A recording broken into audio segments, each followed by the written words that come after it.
Quraysh o'rtasidagi holat nihoyatda bir tig'iz tang edi. Uqba ibn Abi Muayyid Payg'ambar sollallohu alayhi vasallamning eng yaqin qo'shnilaridan, Qurayshning sayyidlaridan. Mana shu o'rtaga tushgan tanglikni bir oz yumshatishlik maqsadida Payg'ambarimiz sollallohu alayhi vasallamni uyiga mehmonga, taomga chaqirdi. Mushrik taqvodorlarning ustozi bo'lgan Muhammad Mustafa sollallohu alayhi vasallamni uyiga chaqirganida Payg'ambarimiz labbay deb bordilar. Benamoz odamniki emas. Siz bilan men emas. Muhammad alayhisalom mushrik uyiga bordi. Uqba, "Ey Muhammad, taomga qo'lingni uzat" deganida Nabiy sollallohu alayhi vasallam "Yemayman taomingni." "Nimaga yemaysan?" "Shahodat kalimasini aytmaguningcha seni taomingdan yemayman."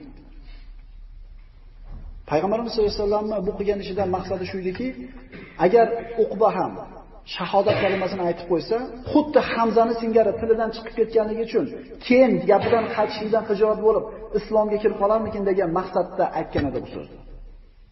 Uqba u tomonga tortib ko'rdi, har qanday bir chorani qilmoqchi bo'ldi, lekin harchand urinmasin, payg'ambarimiz gapida qatib turib oldi. Endi arab uchun uyiga kelgan mehmon uni tuzidan totmasdan chiqib ketishligi juda bir katta bir ayb hisoblanadi. Karam, mehmondo'stlik degan sifatlari bor edi ularda. Noiloj payg'ambarimiz sollallohu alayhi vasallamni ovqat yeyishligi uchun Uqba shahodat kalimasini aytdi. Ashhadu an la ilaha illalloh va ashhadu annaka rasululloh. Shundan keyin payg'ambarimiz sollallohu alayhi vasallam Uqbaning taomiga qo'l urib yedilar. Quraysh o'rtasida gap tarqab ketdi. Uqba Muhammadga ergashdi. Shunda Ubay ibn Halaf, kofirlarning kattalaridan, bu ham sayyidlardan, Uqbani yaqin do'sti edi. Shunga keldida, Uqba dedi, "Seni yuzing meni yuzimga, meni yuzim seni yuzingga harom. Senga gapirmayman, meni do'stim emasdan Muhammadni borib yuziga tupurasan, keyin do'st qilaman" dedi. Men uni ovqatimni yeyish uchun aytdim kalimani, men unga ergashmadim deb har qachon urinmasin, lekin Uqbaning bu so'zi Ubayga ta'sir qilmadi. Shunda Uqbaning oldidagi holati nihoyatda bir qiyin edi. Yo payg'ambar sollallohu alayhi vasallamni tanlashlik kerak yoki Qurayshning sayyidlarini tanlash kerak. Uqba Qurayshni tanladi. Payg'ambarimiz sollallohu alayhi vasallamni oldiga borib, muborak yuzlariga tupurdi. Payg'ambarimiz sollallohu alayhi vasallamdek zot mana shunday haqoratga sukut bilan javob berdi. Alloh taolo bu haqida oyat qilmoqda. Va yawma ya'dhu zolim ala yadayhi yaqulu ya laytani ittakhaztu ma'ar rasuli sabila. Ya waylata laytani lam attakhidh fulanan khalila. Laqad adallani ani dhikri ba'da idh ja'ani wa kana ash-shaytanu lil insani hadula. Alloh taolo Uqbani va mana shu Ubay ibn Halafni qilgan ishlari haqida shunday deydi. U kunda bu zolim qo'llarini, barmoqlarini nazomat qilib tishlab der, qaniydi men ham payg'ambar bilan bir yo'lni tutganim deydi. O'lim bo'lsin menga. Qaniydi men falonchini do'st tutmaganimda. Aniqki, menga eslatma Qur'on kelgandan so'ng o'sha falonchi meni yo'ldan ozdirdi. U kunda shayton hayoti dunyodagi o'ziga ergashgan barcha insonni yordamsiz qo'yguchidir. Uqba iymon keltirishga yaqin bo'lib turib, kufrni tanladi. Mana jili mulohaza qilaylik. Qiyomat bo'lganda hali barmoqlarini tishlaydi. Qaniydi payg'ambar bilan bitta yo'l tutganimda, qaniydi falonchini do'st tutmaganimda, haqni oldiga kelganimda meni to'sib qo'ygan. Ba'zida bo'ladi. Men deydi, shular bilan birga yurmasam tijoratim bo'lmaydi. Men o'zi ichkim yo'q deydi. Ichmasam ishim tutmaydi deydi. Shular bilan birga osh yemasam bo'lmaydi deydi. Subhanalloh. Rizq kimdan edi? Allohdanmidi? Agar o'sha odam o'lib qolsa-chi, o'sha katta, o'sha ulfating, men o'zim ko'p eshitganman, ichmasam ishim tutmaydi ular bilan. Birodarlar, ko'zi yo'q kalamushlar, qumursqalar bor yer tagida yuradi. Baliqlar bor, aqli yo'q qushlar bor. Bularga rizqni kim beryapti? Bu kamoli bu inson rizq Allohdan ekanligiga iymoni zaifligi uchun shu gapni gapiryapti. Ichmay qo'ychini, bo'l o'lib qolarmikinsan.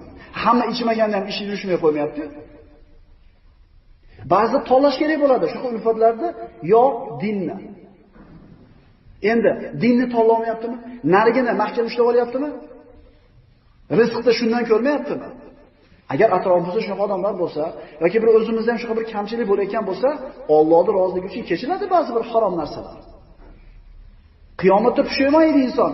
Bekor qilgan ekanman shular bilan yurib, o'sha paytda mana qilsam bo'lardi ekan. Uquba ibn Abi Muayyid Payg'ambar sollallohu alayhi vasallamga iymon keltirish o'rniga muborak yuzlariga borib tupurdi. Ubay ibn Halab Qurayshning sayyidlaridan ham bu kishi. Kofir. Payg'ambarimizga adovati qattiq bo'lgan kishilardan edi. Kunlarning birida bir chirib eski bo'lib ketgan suyakni oldi, mayda qilib ezib, shakliga kelib turib, "Ey Muhammad, sen biz o'lib, chirib, tuproq bo'lib ketganimizdan keyin Alloh tiriltiradi deyapsanmi?" Shunday boshiga ana shu qo'lidagi unni chashdi. Kim tiriltiradi bizni? Chiroyli misol keltirdi. Alloh taolo u haqida ham Qur'onda oyatlar nozil qildi. Avalam yaral insanu anna xalaqnahu min nutfatin fa idha huwa hasimun mubin va daraba lana masalan qala man yuhyil idama wa hiya ramim qul yuhyiha alladhi ansha'aha awwala marra wa huwa bikulli khalqin alim. Inson biz uni nutfadan bir tomchi suvdan yaratganimizni endi esa banog'goh u o'zimizga ochiq qarshilik qiluvchi bo'lib qolgani ko'rmadingmi? U bizga chirib bitgan suyaklarni kim ham tiriltira olurdi deb misol keltirdi-yu, ammo o'zining bir tomchi suvdan yaralganini unutib qo'ydi. Ey Muhammad ayting, u chirigan suyaklarni dastlab bir tomchi suvdan paydo qilgan zotning o'zi qayta tiriltirur. U o'zi yaratgan barcha haqni bilguvchidir. Bir narsani birinchi marta yasash qiyin. Yasab, loyihasi qo'lingizda bo'lgandan keyin qaytarib qo'yishing oson. Endi Alloh taologa birinchi marta yaratish ham, qayta yaratish ham oson. Misolda chiroyli keltirdi-yu, o'zi qayerdan kelganligini esdan chiqarib qo'ydi.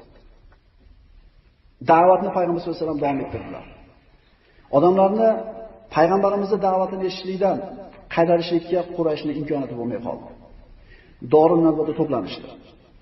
Nima qilamiz? Nima qilamiz? Xullas ular bir yechimga keldida Payg'ambarimiz sollallohu alayhi vasallamni yana munoqashaga chaqirishdi. Payg'ambar sollallohu alayhi vasallam kelganlarida aytishdiki: "Ey Muhammad, biz senga ko'p narsalarni taklif qildik, birortasiga ko'nmadik. Endi bir boshqa bir narsa bilan keldik. Yangi taklifimiz bor. Va bu taklif biz o'zimizga ham juda og'ir." Payg'ambar sollallohu alayhi vasallam aytinglar, nima u taklif? Shunda ular aytishdi: "Ey Muhammad, sen o'zini da'vatingda, diningda qattiq turib olganingni ko'rib turib, shunday qarorga keldik. Bir kun seni xudoingga sig'inamiz, evaziga sen bizni xudolarimizga bir kun sig'inasan. Teppa-teng." Payg'ambar sollallohu alayhi vasallam yo'q dedi. So'ngra chiqib ketib, yana maslahatlashib ketishdi. Bir hafta seni ilohingga sig'inamiz. Sen bir kun bizni ilohimizga sig'inasan. Payg'ambar sollallohu alayhi vasallam yo'q dedi. Yana chiqib ketishdi. Qaytib kelib, "Xo'p, mayli. Bir yil seni ilohingga sig'inamiz. Bir kun biz ilohimizga sig'inamiz." Payg'ambar sollallohu alayhi vasallam yo'q dedi. Hamda nima bu dedi? O'yinmi bu, dinmi? Shunda Alloh taolo ularga javob qilib, Kafirun surasini nozil qildi. Bismillahirrohmanirrohim. Qul ya ayyuhal kafirun la a'budu ma ta'budun va la antum 'abiduna ma a'budu va la ana 'abidun ma 'abadtum va la antum 'abiduna ma a'budu lakum dinukum waliyadin. Aqidada, e'tiqodda yarim qadam ham orqaga chekinib bo'lmaydi musulmonlar. Far'iy juz'iy masalalarda, ba'zi bir nafl ibodatlarda insonni toqatiga qarab sekin-sekinlik ketar. Musulmonchilik asta-sekin degan qoida, prinsip nafl ibodatlarda bo'ladi. Aqida masalasida emas. Ey Muhammad, ayting: "Ey kofirlar, men sizlar ibodat qilayotgan narsalarga ibodat qilmasman. Va sizlar ham men ibodat qiladigan Allohga ibodat qilguvchi emasdirsizlar. Men sizlar ibodat qilgan narsaga ibodat qilguvchi emasman va sizlar ham men ibodat qiladigan Allohga ibodat qilguvchi emasdirsizlar. Sizlarning diningiz o'zlaringiz uchun, mening dinim o'zim uchun. Mushtarak ibodat bo'lishligi mumkin emas." Boshqa oyatlar ham nozil bo'ldi, ularga javob bor. Waddu law tudhinu va yudhinun. Ey Muhammad alayhisalom, ular sizni o'zlariga ko'ngilchalik murosa qilishingizni istarlar. Shunda ular ham ko'ngilchalik qilib, ozgina siz muloyimlik qilib, ozgina ularga yo'l bersangiz, aqidangizdan, e'tiqodingizdan kechib bersangiz, ular ham kechishga tayyor. Lekin mana shu payg'ambar sollallohu alayhi vasallam siyratidan aqida masalasida yarim qadam ham orqaga chekinib bo'lmasligiga dalil. Alloh uchun qilinadigan ish Alloh uchun qilinadi. Hech kim bunga sherik qilinmaydi.